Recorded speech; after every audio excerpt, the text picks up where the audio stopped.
Black history living legend resides right here in El Paso. We caught up with the Black Klansman himself, Ron Stallworth, who is currently recovering from COVID-19. And he has a message for the minority community when it comes to vaccines. Here's KTSM 9 News anchor Daniel Marin. Suffice to say, Ron Stallworth is used to taking on challenges. As you may know by now, he once infiltrated the Ku Klux Klan while working as a police detective in Colorado. His book, Black Klansman, turned into an Oscar-winning film. I am experiencing now after effects of it. But last fall, COVID-19 infiltrated his home. Ron and his wife, Patsy, testing positive. Patsy even hospitalized for 2.5 weeks. She came very close to losing her life. Both have mostly recovered now. Here are photos of Ron receiving his vaccine a few days ago, something he says he'd like to see happen more often for minorities. You see, Latino and Black communities lag behind when it comes to vaccinations, according to state and federal data. I can understand why minority groups would in general not trust government. Ron acknowledges that some of that lag comes from skepticism of the vaccine, in the Black community particularly. There's a history behind it. Go back to the Tuskegee Institute experiments.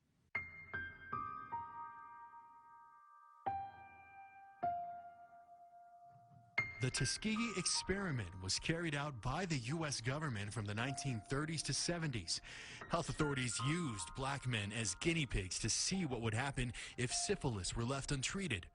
The program participants thought they were receiving doses of medicine, but they were not. Letting them believe that they were being given a drug to help their condition. The U.S. government formally apologized for the experiment in 1997 and labeled it what it was: racism.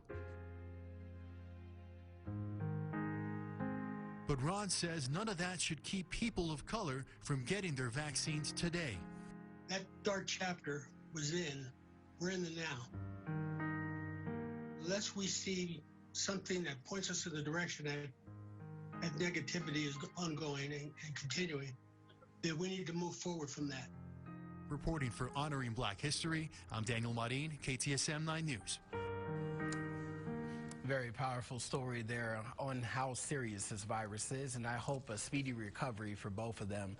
Now, when I'm anchoring on the news Monday to Friday to 5 to 7 a.m., we're waiting to hear the latest COVID-19 numbers to know how many people died and how many new cases there are.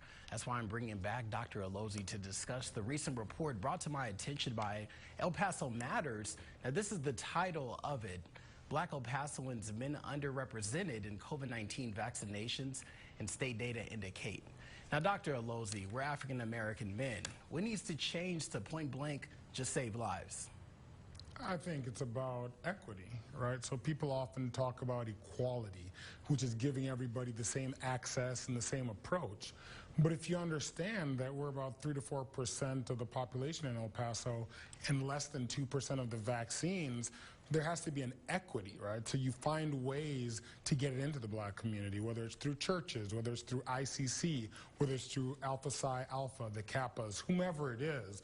Black Girls Were On, the Links, Jack and Jill. But all those organizations, they're tied into the community, and they'll be able to get vaccine.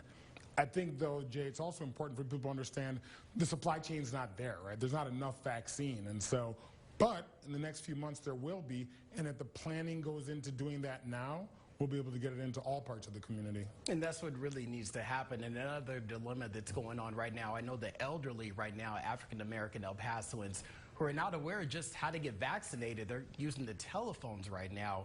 And just this Tuesday, we had another event going on, the Super Senior Sign Up, and that's residents 75 years or older. Now, there was 2,500 appointments available online and 1,000 appointments made available through the telephone. Dr. Alozie, just how could we help our senior citizens, because they have the wealth of knowledge that the young people need to hear about just to know where we came from? Yeah, again, I think you sort of called it out, right? whether it's online or by phone. I mean, thankfully, there are phone appointments right now. And we heard the great news that the city and the county are going to join forces to streamline the registration process. I think that'll be huge. But again, I think that as a community, we need to get that information out to the churches and the various community organizations. Because like you said, they're tied into the community. They know how to go find those super seniors. They know how to go find those members of their parishioners that have diabetes or hypertension, or they know have difficulty coming into church if church is in person. And so I think that really has to be part of the key. And you know, something that's interesting too, I was speaking with one of my producers a little bit earlier today, and she was telling me that the last event that they had going on, normally the vaccinations were up in 2 or 3 minutes. This time it was 7 hours.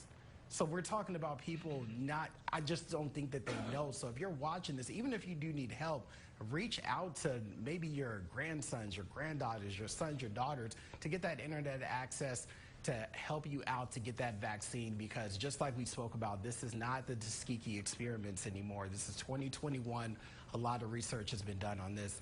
Dr. Alozie, thank you again. We'll have you back a little bit later in the show. All right. Now, also, blacks make up for 4% of El Paso's population, but less than 1% of El Pasoans are vaccinated, whom race and ethnicity is known according to El Paso Matters. And for the African Americans out there hesitant about getting the vaccine, I get it. It's hard not to think about those Tuskegee experiments that started in 1932, treating a group of black men for syphilis in order to track their progress. Like you heard Daniel Marine said in the package, no medical care was given. Some men died, went blind, or just typically went insane. Basically, they were guinea pigs.